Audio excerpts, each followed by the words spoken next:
एक अच्छे वैवाहिक जीवन को व्यतीत करना चाहते हो तो ये भी ध्यान रखो कि दोनों तरफ से दोनों ही लोग का एक दूसरे के लिए समर्पण होगा। और मैं एक बात तुमसे कहना चाहूँगा कि जिस दिन कोई भी व्यक्ति एक वैवाहिक जीवन में बन जाता है ना, तो वो रिश्ता उसके लिए सबसे बड़ा होना चाहिए।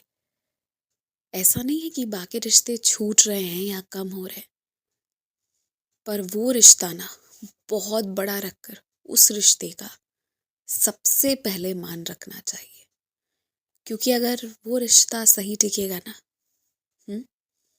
वो उस रिश्ते में मजबूती है, तो बाकी जितने भी पुराने रिश्ते हैं ना, उन्हें कभी दुख नहीं देखना होगा। और ये भी जान लो कि एक बार वैवाहिक बंधन में बंध जाओ, उसके बाद चाहे कितने भी दोस्त क्यों ना आए, पारिवारिक रूप से भी दोस्ती क्यों ना करे, लेकिन एक दूरी भी बरकरार होनी चाहिए साथ ही साथ। और एक दूसरे का ध्यान भी रखना बहुत जरूरी है। तो इसलिए मैं तुम्हें ये समझा रहा हूं कि इस विवाह के बंधन में जो भी लोग हैं या जो भी भविष्य में जाएंगे, एक बार उसमें रहो तो उसके आगे कोई दूसरा कुछ भी नहीं होना चाहिए। अगर इसे सबसे ज्यादा तवज्जो दोगे ना, तो बाकी जितने रिश्ते बनेंगे बड़े पक्के से बनेंगे। मैं कुछ ऐसी माताओं से और ऐसे पिताओं से ये कहना चाहता हूँ कि जो अकेले अपने बच्चे को पाल रहे हैं, जिनके जीवन साथी ने उनका साथ तो नहीं ही निभाया, विश्वासघात किया अलग, मैं यही कहना चाहूँगा कि अगर बच्चे की पालने की पूरी जिम्मेदारी तुमने ली है ना, और तुम कर रहे हो, तो पूरी ईमानदारी से दिल जान लगा कर करो। जहाँ पूरी सच्चाई और ईमानदारी होती है ना, वहाँ नफरत की कोई जगह नहीं होती, हो ही नहीं पाती, बन ही नहीं सकती। बच्चे को कोई कितना भी भड़काए सिखाए ना, वो नहीं सीखेगा अगर तुमसे वो प्रेम मिलेगा तो।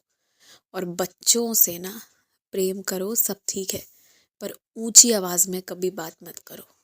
अगर मैं भी तुमसे रोज ऊंची आवाज में बात करने लग जाऊं ना, तो तुम भी एक पल को सोचोगे कि क्यों सही ऐसा। तो वो तो बच्चे हैं, उनका मन ही बहुत कोमल है। ऊंची आवाज में बात करने वालों को बच्चे गलत समझते हैं, बुरा व्यक्ति समझते हैं। तो बच्चों से तो ऊंची आवाज में बात ही नहीं करनी चाहिए, कभी भी नहीं।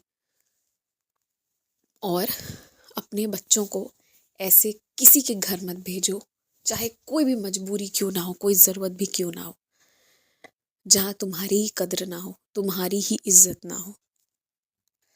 हाँ, अगर कोई कोर्ट कचहरी का मामला है, उसके निर्देशानुसार कर रहे हो तो वो ठीक है, पर जहाँ ऐसा कुछ भी नहीं है, कोई औपचारिकता नहीं है, जहाँ तुम्हारे मन पे, वहां पर जहाँ तुम्हारी इज्जत नहीं, वहां हमारे बच्चों को भी नहीं जाना है।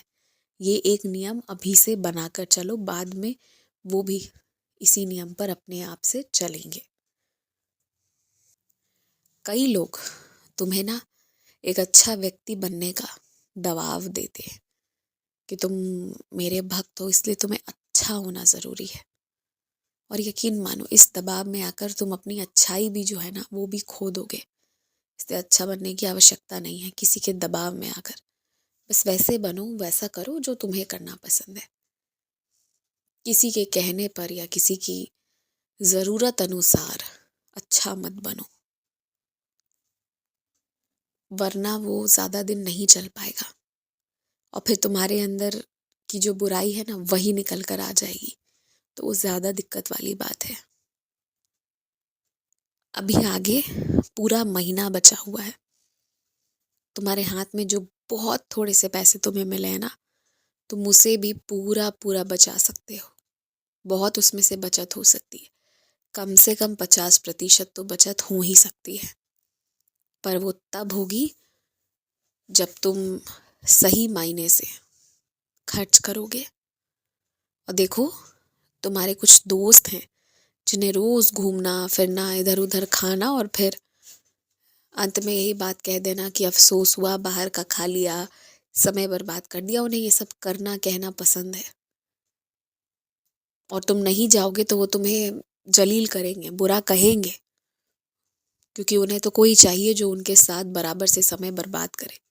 पर तुम किसी का मोहरा नहीं बन सकते हो, किसी की ज़रूरत का सामान नहीं बन सकते हो। दोस्त है, मित्रता रखें, पर इस तरह तुम्हारा उपयोग नहीं कर सकते। मना करो, एक दिन खुद मना कर देंगे, समझ जाएंगे कि तुम्हें हफ्ते 2 हफ्ते में एक बार बाहर जाना पसंद है, ऐसे रोज रोज समय बर्बाद करना नहीं। वो समझ जाएंगे इस बात को। खुश रहो, मुस्कुराते रहो, दीर्घायु भव, आयुष्मान भव, यशस्वी भव।